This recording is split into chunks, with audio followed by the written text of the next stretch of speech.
Je bénirai l'Éternel en tout temps. Ses louanges seront toujours dans ma bouche. Oh, j'aime qu'on ait un problème. Et puis qu'elle est content comme ça. Ah, m'pas caché, Dieu. Depuis que je commence à lire la Bible chaque jour, je sens charge problème moi yo sorti sous dôme. Oh, si c'est comme ça, moi pour le couvrir acheter un Bible. Dégagez au marché. Mais en attendant, ou qu'attendez radio télévision d'espoir? Radio Vision d'Espoir. Oh, moi t'attendais une annonce comme ça, oui. Mais qui ça a te dit? Lecture de la Bible en un an. Une émission qui vous accompagne à la découverte des trésors cachés de la parole de Dieu sur Radio Télévision d'Espoir. Chaque jour de 11h à 11h30 du matin, excepté mercredi 5h30, 6h de l'après-midi, samedi 7h30, 8h du matin, avec les sœurs Chantal Saint-Hubert, Claude Louis Orisma et votre servante Maudeline Maurice Hilaire.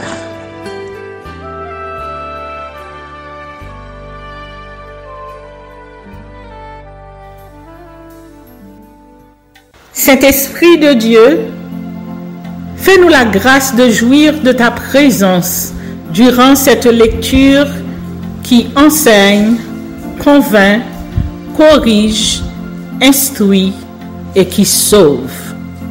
Au nom de Jésus. Amen.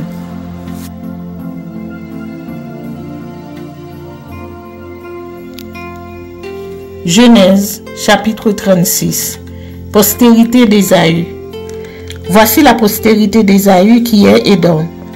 Ésaü prit ses femmes parmi les filles de Canaan, Ada, fille d'Élon, le Héthien, Oholibama, fille d'Ana, fille de Tsibéon, le Hévien, et Basmath, fille d'Ismaël, sœur de Nébajoth. Ada enfanta à Ésaü Éliphaz, Basma enfanta Réuel, et Oholibama enfanta Jéhush, Jélam et Coré. Ce sont là les fils d'Ésaü qui lui naquirent dans le pays de Canaan. Ésaü prit ses femmes et ses fils et ses filles, toutes les personnes de sa maison, ses troupeaux, tout son bétail et tout le bien qu'il avait acquis au pays de Canaan. Il s'en alla dans un autre pays, loin de Jacob son frère, car leur richesse était trop considérable pour qu'ils demeurassent ensemble. Et la contrée où ils séjournaient ne pouvait plus leur suffire à cause de leurs troupeaux. Ésaü s'établit dans la montagne de Séir. Ésaü, c'est Édom. Voici la postérité d'Ésaü, père d'Édom, dans la montagne de Séir. Voici les noms des fils d'Ésaü. Éliphaz, fils d'Ada, femme d'Ésaü. Réuel, fils de Basma, femme d'Ésaü. Les fils d'Éliphaz furent Théman, Omar, Sépho, Gaétan et Kenaz. Et Timna était la concubine d'Éliphaz, fils d'Ésaü. Elle enfanta à Éliphaz Amalek. Ce sont là les fils d'Ada, femme d'Ésaü. Voici les fils de Réuel, Nahath, Zéra, Shama et Miza. Ce sont là les fils de Bathmath, femme d'Ésaü. Voici les fils d'Oholibama, fille d'Ana, fille de Tsibéon, femme d'Ésaü. Elle enfanta à Ésaü Jéhush, Jélam et Coré. Voici les chefs de tribus issus des fils d'Ésaü. Voici les fils d'Éliphaz, premier-né d'Ésaü. Le chef Théman, le chef Omar, le chef Sépho, le chef Kenaz, le chef Coré, le chef Gaétan, le chef Amalek. Ce sont là les chefs issus d'Éliphaz dans le pays d'Édom. Ce sont là les fils d'Ana, d'Ada. Voici les fils de Réuel, fils d'Ésaü. Le chef Nahath, le chef Zéra, le chef Shama, le chef Miza. Ce sont là les chefs issus de Réuel dans le pays d'Édom. Ce sont là les fils de Bathma, femme d'Ésaü. Voici les fils d'Oholibama, femme d'Ésaü. Le chef Jéhush, le chef Jélam, le chef Coré. Ce sont là les chefs issus d'Oholibama, fille d'Anna, femme d'Ésaü. Ce sont là les fils d'Ésaü et ce sont là leurs chefs de tribu. Ésaü, c'est Édom. Voici les fils de Séhir, le Horien, anciens habitants du pays. Lotan, Scobal, Sibéon, Anna, Dishon, Edzer et Dishan. Ce sont là les chefs des Horiens, fils de Séhir dans le pays d'Édom. Les fils de Lotan furent Hori et Héman. La sœur de Lotan fut Timna. Voici les fils de Scobal, Alvan, Manahath, Ebal, Shepho et Onam. Voici les fils de Sibéon, Aja et Anna. C'est cette Anna qui trouva les sources chaudes dans le désert, quand il faisait paître les ânes de Sibéon son père. Voici les enfants d'Anna, Dishon et Oholibama, fille d'Anna. Voici les fils de Dishon, Emdan, Eshban, Jithran et Karen. Voici les fils d'Ezer, Bilam, Zahavan et Akan. Voici les fils de Dishon, Utz et Aaron. Voici les chefs des Horiens, le chef Lotan, le chef Scobal, le chef Sibéon, le chef Anna, le chef Dishon, le chef Edzer, le chef Dishan. Ce sont là les chefs des Horiens, les chefs qu'ils eurent dans le pays de Séhir. Voici les rois qui ont régné dans le pays d'Édom avant qu'un roi régnât sur les enfants d'Israël. Béla, fils de Béor, régna sur Édom, et le nom de sa ville était Dinhaba. Béla mourut, et Jobab, fils de Zérath, de Botsra, régna à sa place. Jobab mourut, et Husham, du pays des Thémanites, régna à sa place. Husham mourut, et Hadad, fils de Bédad, régna à sa place. C'est lui qui frappa Madian dans les champs de Moab. Le nom de sa ville était Avith. Hadad mourut, et Samla de Masreka régna à sa place. Samla mourut, et Saül de Rehoboth sur le fleuve régna à sa place. Saül mourut, et Baal-Hanan, fils d'Akor, régna à sa place. Baal-Hanan, fils d'Akor, mourut, et Hadar régna à sa place. Le nom de sa ville était Pao, et le nom de sa femme Mehétabil, fille de Mathred, fille de Mezahab. Voici les noms des chefs issus d'Ésaü, selon leurs tribus, selon leur territoire et d'après leurs noms. Le chef Timna, le chef Alva, le chef Jéteth, le chef Oholibama, le chef Ela, le chef Pino, le chef Kenaz, le chef Téman, le chef Mibsar, le chef Magdiel, le chef Ira. Ce sont là les chefs d'Édom, selon leur habitation dans le pays qu'ils possédaient. C'est là Ésaü, père d'Édom.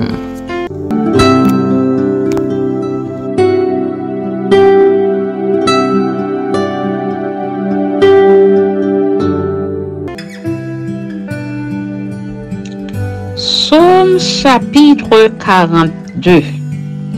Au chef des chantres, cantique des fils de Corée. Comme une biche soupire après des courants d'eau, ainsi mon âme soupire après toi, ô Dieu.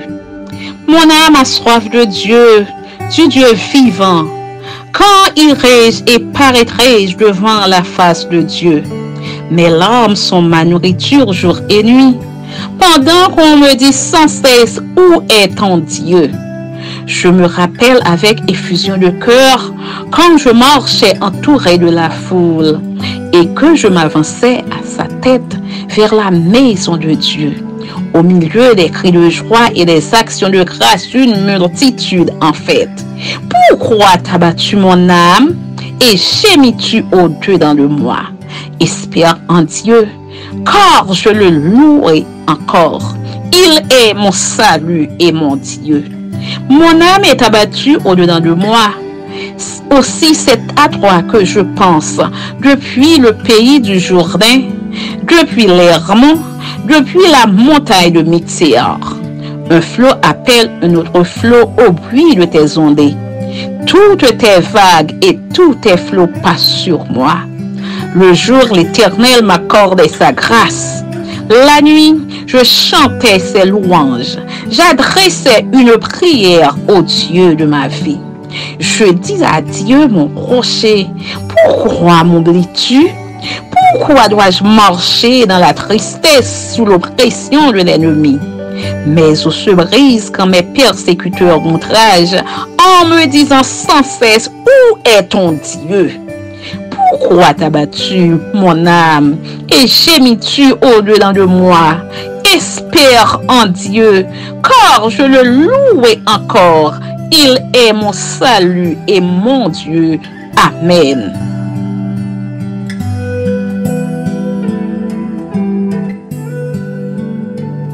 Psaume chapitre 43. Rends-moi justice, ô Dieu. Défends ma cause contre une nation infidèle. Délivre-moi des hommes de fraude et d'iniquité. Toi, mon Dieu protecteur, pourquoi me repousses-tu? Pourquoi dois-je marcher dans la tristesse sous l'oppression de l'ennemi? Envoie ta lumière et ta fidélité, qu'elle me guide, qu'elle me conduise à ta montagne sainte et à tes demeures. J'irai vers l'autel de Dieu ma joie et mon allégresse, et je te célébrerai sur la harpe. Ô Dieu, mon Dieu, pourquoi t'as battu mon âme et gémis-tu au-dedans de moi? Espère en Dieu, car je le louerai encore. Il est mon salut et mon Dieu. Espère en Dieu, car je le louerai encore. Il est mon salut et mon Dieu. Amen. Psaume chapitre 44. Au chef des chantres, des fils de Corée. Cantique. Ô Dieu, nous avons entendu de nos oreilles. Nos pères nous ont raconté les œuvres que tu as accomplies de leur temps au jour d'autrefois.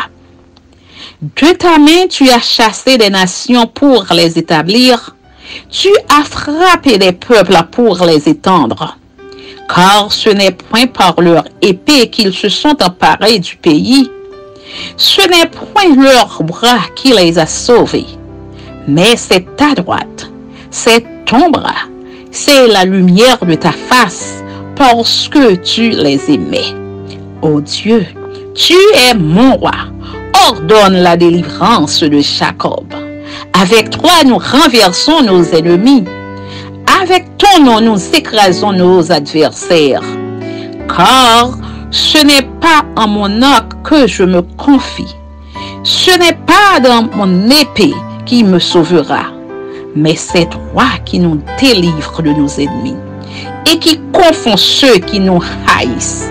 Nous nous glorifions en Dieu chaque jour et nous célébrerons à jamais ton nom.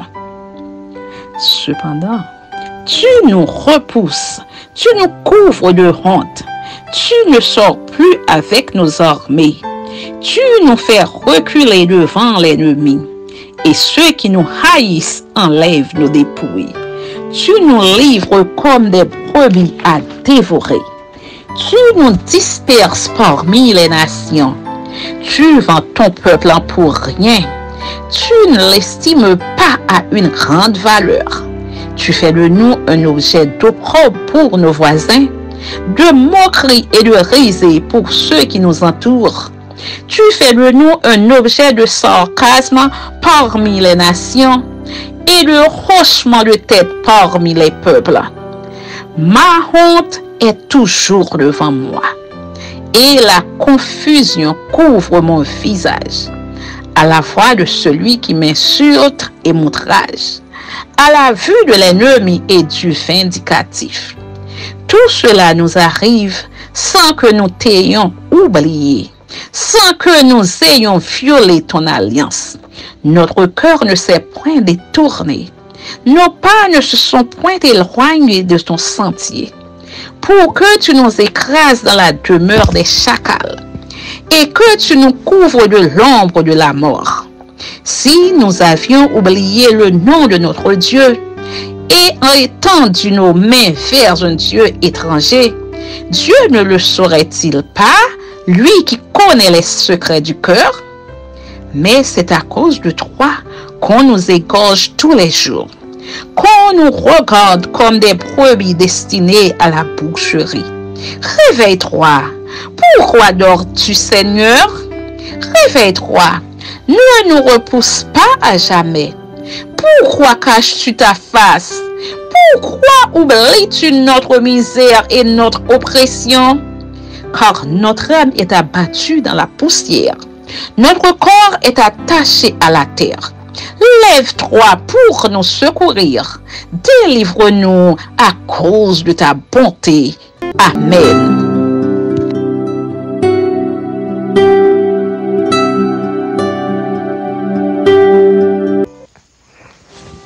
Marc, chapitre 3. L'homme à la main sèche. Jésus entra de nouveau dans la synagogue. Il s'y trouvait un homme qui avait la main sèche. Ils observaient Jésus pour voir s'il le guérirait le jour du sabbat. C'était afin de pouvoir l'accuser. Et Jésus dit à l'homme qui avait la main sèche, « Lève-toi, là au milieu. » Puis il leur dit, « Est-il permis le jour du sabbat de faire du bien ou de faire du mal, de sauver une personne ou de la tuer? » Mais ils gardèrent le silence. Alors, promenant ses regards sur eux avec indignation et en même temps affligé de l'endurcissement de leur cœur, il dit à l'homme, « Étends ta main. » Il l'étendit et sa main fut guérie. Les pharisiens sortirent et aussitôt ils se consultèrent avec les Hérodiens sur les moyens de le faire périr. Jésus se retira vers la mer avec ses disciples. Une grande multitude le suivit de la Galilée et de la Judée et de Jérusalem et de l'Idumée et d'au-delà du Jourdain et des environs de Tyr et de Sidon. Une grande multitude, apprenant tout ce qu'il faisait, vint à lui. Il chargea ses disciples de tenir toujours à sa disposition une petite barque afin de ne pas être pressé par la foule. Car, comme il guérissait beaucoup de gens, tous ceux qui avaient des maladies se jetaient sur lui pour le toucher. Les esprits impurs, quand ils le voyaient, se prosternaient devant lui et s'écriaient, « Tu es le Fils de Dieu. » Mais il leur recommandait très sévèrement de ne pas le faire connaître. Choix des 12 apôtres. Il monta ensuite sur la montagne, il appela ceux qu'il voulut et ils vinrent auprès de lui. Il en établit 12 pour les avoir avec lui et pour les envoyer prêcher avec le pouvoir de chasser les démons. Voici les 12 qu'il établit. Simon, qu'il nomma Pierre, Jacques, fils de Zébédée, et Jean, frère de Jacques, auquel il donna le nom de Boanerges, qui signifie fils du tonnerre. André, Philippe, Barthélemy, Matthieu, Thomas, Jacques, fils d'Alphée, Thaddée, Simon le Cananite et Judas Iscario, celui qui livra Jésus. Attaque des scribes et réponse de Jésus. Le péché contre le Saint-Esprit. Ils se rendirent à la maison et la foule s'assembla de nouveau, en sorte qu'ils ne pouvaient pas même prendre leur repas. Les parents de Jésus, ayant appris ce qui se passait, vinrent pour se saisir de lui, car ils disaient, « il est hors de sens. Et les scribes qui étaient descendus de Jérusalem dirent, il est possédé de Béelzébul. C'est par le prince des démons qu'il chasse les démons. Jésus les appela et leur dit sous forme de parabole, comment Satan peut-il chasser Satan? Si un homme est divisé contre lui-même, ce royaume ne peut subsister. Et si une maison est divisée contre elle-même, cette maison ne peut subsister. Si donc Satan se révolte contre lui-même, il est divisé et il ne peut subsister, mais c'en est fait de lui. Personne ne peut entrer dans la maison d'un homme fort et piller ses biens sans avoir auparavant lié cet homme fort. Alors il pillera sa maison. Je vous le dis en vérité, tous les péchés seront pardonnés aux fils des hommes et les blasphèmes qu'ils auront proférés. Mais quiconque blasphémera contre le Saint-Esprit n'obtiendra jamais de pardon. Il est coupable d'un péché éternel. Jésus parla ainsi parce qu'il disait, il est possédé d'un esprit impur. La mère et les frères de Jésus survinrent sa mère et ses frères qui, se tenant dehors, l'envoyèrent appeler. La foule était assise auprès de lui et on lui dit, voici ta mère et tes frères sont dehors et te demandent. Et il répondit, qui est ma mère et qui sont mes frères? Puis, jetant les regards sur ceux qui étaient assis tout autour de lui, voici, dit-il, ma mère et mes frères. Car quiconque fait la volonté de Dieu, celui-là est mon frère, ma sœur et ma mère.